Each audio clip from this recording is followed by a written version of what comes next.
Hello दोस्तों, मैं हूं आपका दोस्त एडवोकेट शिवेंद्र प्रताप सिंह। आज हम आपको बताएंगे, कुछ हमारे फॉलोअर्स दोस्त, कुछ हमारे सब्सक्राइबर दोस्त ये फ़ोन करके ये बात कहते हैं, पूछते हैं, बताते हैं कि जो सर आपने वीडियो डाला 340 पर, वो मेरे वकील साहब तैयार नहीं हैं।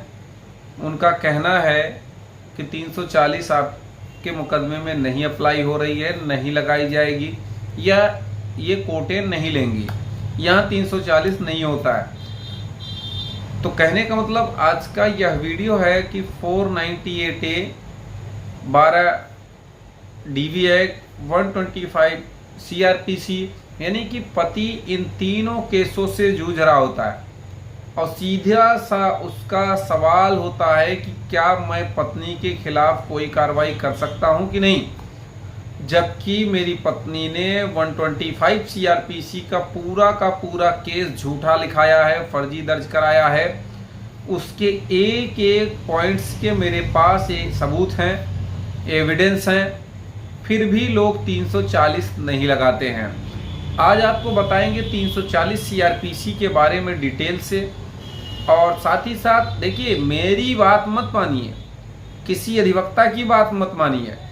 आप धारा 340 CRPC, 195 CRPC खोल लीजिए, सारी चीज़ें आपको समझ में आ जाएंगी कि कोई भी व्यक्ति अगर मिथ्या साक्ष्य देता है, झूठा एफिडेविट कोर्ट में देता है, झूठे मुकदमे, फर्जी मुकदमे लिखाता है, दर्ज कराता है, अपनी संपत्ति छिपाता है, आय छिपाता है, तो ऐसी स्थिति में भाई संपत्ति छिपाना, आय छिपाना 125 में ही होता है।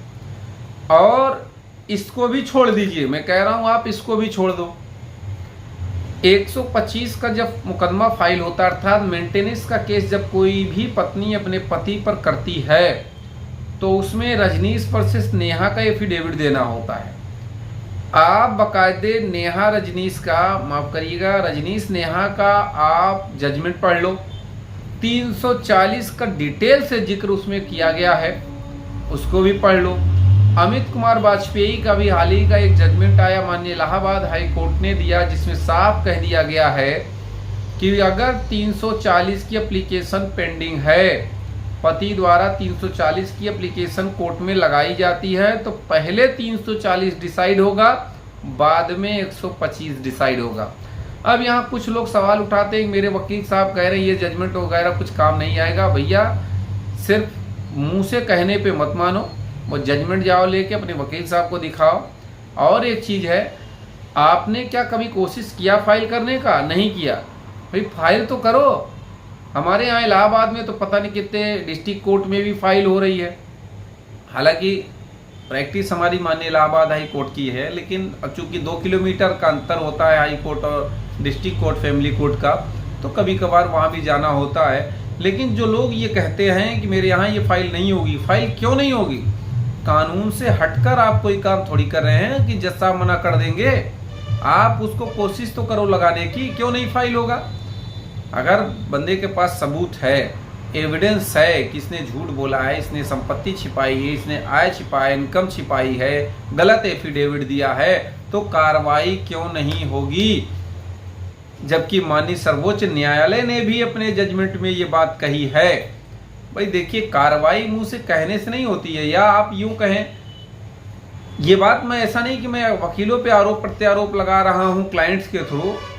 एक वकील साहब ने मेरे से बात करी कि 125 में 340 मेरे से तो नहीं लगेगा, तो उनसे हमने ये कहा ड्राफ्टिंग करके मैं भेज देता हूं, आप लगाओ ना। बंदा जब तैयार है लगाने के लिए, उसके पास सबूत है, एविडेंस है, तो 125 क्यों लड़ेगा वो? तो उन्होंने ये कह दिया आप कोई और वकील कर लें। डिस्ट्रिक्ट कोर्ट के वकील साहब ने कह दिया आप कोई और वकील कर लें, ये कोई और वकील कर लें, ये 340 मेरे से नहीं होगा। कहने का मतलब ये ऐसा नहीं कि मैं ही ज्ञाता हूँ, मैं ही सारी चीज़ें जानता हूँ। हर एक वकील हमसे, तो मैक्सिमम लोग हमसे सीनियर ही हैं, मैं उनको प्रणाम करता हूँ, उनको उनके नॉलेज का जो है सम्मान करता हूँ। लेकिन मैं ये कह रहा हूँ कि मैं नहीं कह रहा हूँ, माननीय सर्वोच्च न्यायालय ने जब कहा है, अपने जजमेंट में कहा है कि आप 340 करो, लगाओ 340 की एप्लीकेशन, पत्नी को जेल भेजो, तो जो चीज़ें ऑन रिकॉर्ड जजमेंट में आ गई हैं, उस पे भी काम ना करके जबरदस्ती 125 के पुराने ट्रैक के हिसाब से मुकदमे मुकदमा लड़ा जाए, तो वो कोई मतलब का नहीं है। और जब अच्छे अच्छे जजमेंट्स आ रहे हैं, 340 की कार्रवाई उन पे बन रही है, और जब पति कह रहा है कि इसकी एक एक बात को मैं झूठा साबित कर दूंगा, इसकी एक एक बात गलत है, मेरे पास उसके सारे एविडेंस हैं, मैं गारंटी ले रहा हूं कि वो औरत जेल जाएगी, और साथ ही साथ पति को कभी किसी कीमत पे उसको मेंटेनेंस नहीं देना पड़ेगा। तो उम्मीद करता हूं, आशा करता हूं आज का यह वीडियो आपको बेहद पसंद आया होगा। अगर वीडियो पसंद आया तो वीडियो को लाइक करें, शेयर करें। यूट्यूब चैनल SP 72 कानून प्रयागराज को जरूर सब्सक्राइब करें।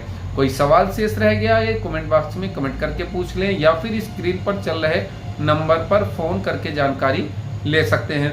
कुछ लोग कहेंगे कि वो 340 का मुझे जजमेंट दे दीजिए। बात सिर्फ जजमेंट की नहीं है, आप व्हाट्सएप पे हाय हेलो करिए, जजमेंट तो मैं दे ही दूंगा। बात सिर्फ जजमेंट की नहीं है, बात सिर्फ कानून की जानने की है।